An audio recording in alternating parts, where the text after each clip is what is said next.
प्यार का मिलना भी शायद तकदीर होती है, बहुत कम लोगों के हाथों में ये लकीर होती है।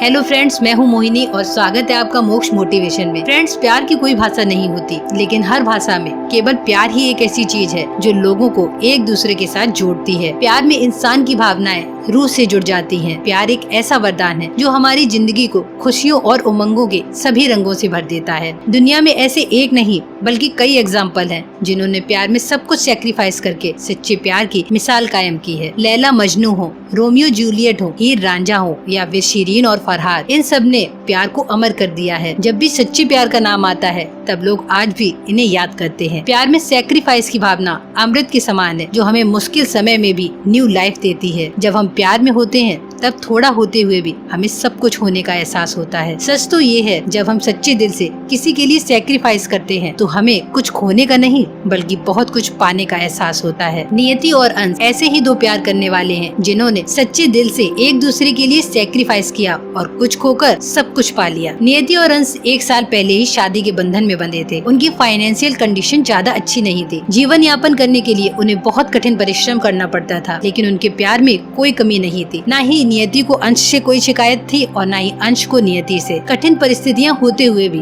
वो कभी एक दूसरे को इल्जाम नहीं देते थे और न ही कभी उनके बीच कलह होता था। नियति बेहद खूबसूरत थी। उसे देखकर ऐसा लगता था कि जैसे वो परी लोक से आई है। चांद सा चेहरा और तारों सी चमक वाली आंखें और एक हल्की सी मुस्कान उसकी खूबसूरती को कई गुना और बढ़ा देती थी। नियति का भोलापन और सादगी ही तो थी जिस पर अंश फिदा हो गया था। नियति की सुंदरता में उसके खूबसूरत सुनहरे बाल 4 चांद लगा देते थे। अपने खूबसूरत बालों के कारण वो और ज्यादा खूबसूरत दिखती थी। नियति के पास कोई गहने नहीं थे, उसके खूबसूरत बाल ही उसके लिए गहनों के समान थे। नियति के पास कंघी नहीं थी जिससे वो अपने बालों को सजा संवार सके। उसके पास इतने पैसे भी नहीं थे कि वो एक कंघी खरीद सके। दूसरी तरफ अंश भी काफी हैंडसम और डिसेंट लड़का था। उसके पास एक टूटी हुई गोल्डन वॉच के अलावा कुछ भी नहीं था। ये गोल्डन वॉच उसके पेरेंट्स ने उसे गिफ्ट की थी। उसके पास अपने पेरेंट्स की एकमात्र निशानी ये वॉच ही थी, लेकिन वॉच की चेन टूटी होने के कारण वो उसे कभी बांध नहीं पाता था और चेन खरीदने के लिए उसके पास पैसे नहीं थे। नियति जब भी अपने सुनहरे वालों को देखती थी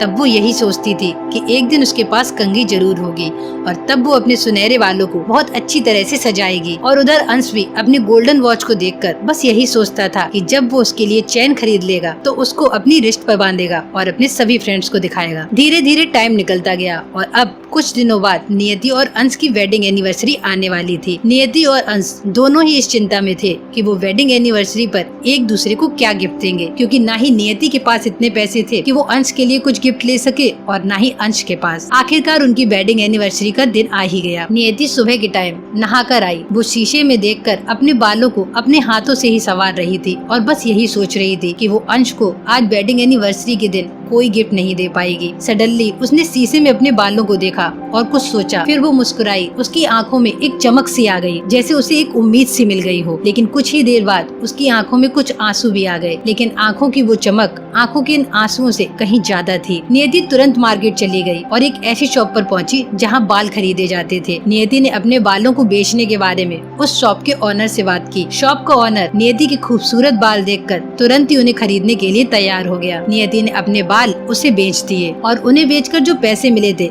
उनसे उसने अंश की गोल्डन वॉच के लिए एक प्लेटिनम चेन खरीद ली, ताकि आज अपनी वेडिंग एनिवर्सरी के दिन वो अंश को उस चेन को गिफ्ट कर सके। नियति बहुत खुश थी क्योंकि आखिरकार उसने अपने अंश के लिए एनिवर्सरी गिफ्ट ले लिया था। वो मन में सोच रही थी कि अंश उसका गिफ्ट देखकर बहुत खुश होगा, क्योंकि अंश बहुत दिनों से अपनी गोल्डन वॉच के लिए चेन खरीदना चाह रहा था। नियति घर पहुंची और अंश के आने का इंतजार करने लगी। शाम के टाइम अंश बहुत ही खुश होकर घर आया। उसके हाथों में भी एक छोटा सा गिफ्ट पैक था। वो जैसे ही घर में अंदर आया नियति को पुकारने लगा। नियति भी दौड़ती हुई आई और अंश के गले लग गई। उन दोनों के हाथों में एक दूसरे के लिए गिफ्ट थे। अंश ने जब नियति को देखा तो वो चौंक सा गया। उसने नियति से कहा, नियति ये क्या, तुम्हारे बाल कहाँ गए, क्या किया तुमने? तब नियति ने अंश के हाथ को अपने हाथ से उठाया और उसमें प्लेटिनम चेन वाला गिफ्ट पैक रख दिया और अंश से कहा, कुछ मत पूछो अंश, आज का दिन हम दोनों के लिए बहुत खास है, बस गिफ्ट खोलो। तब अंश ने गिफ्ट पैक को खोला और देखा कि नियति उसकी गोल्डन वॉच के लिए चेन लाई है। अंश ने नियति से पूछा, नियति पहले मुझे तुम ये बताओ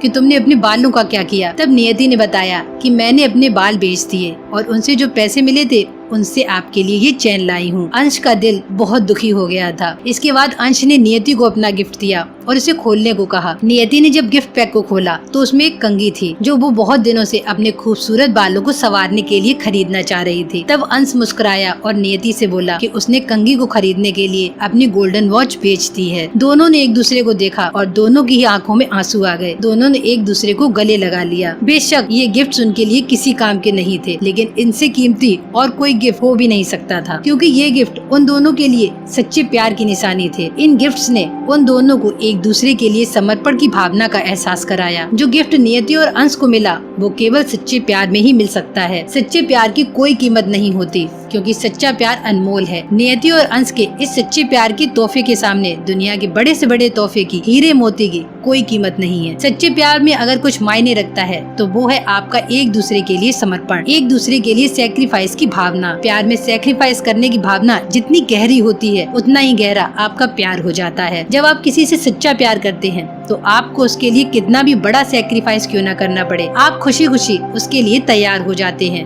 और आपको सैक्रिफाइस करने का दुख नहीं होता, बल्कि ऐसा करके आपको बहुत खुशी मिलती है। तो फ्रेंड्स, नियति और अंश की ये स्टोरी आपको कैसी लगी हमें कमेंट करके जरूर बताइए। और अगर वीडियो अच्छी लगी हो तो उसे लाइक करें और अपने फ्रेंड्स और फैमिली के साथ शेयर करें। और अगर आपने अभी तक चैनल को सब्सक्राइब नहीं किया है तो प्लीज चैनल को सब्सक्राइब करें, जिससे हम आपके लिए ऐसे ही और वीडियो ला सके।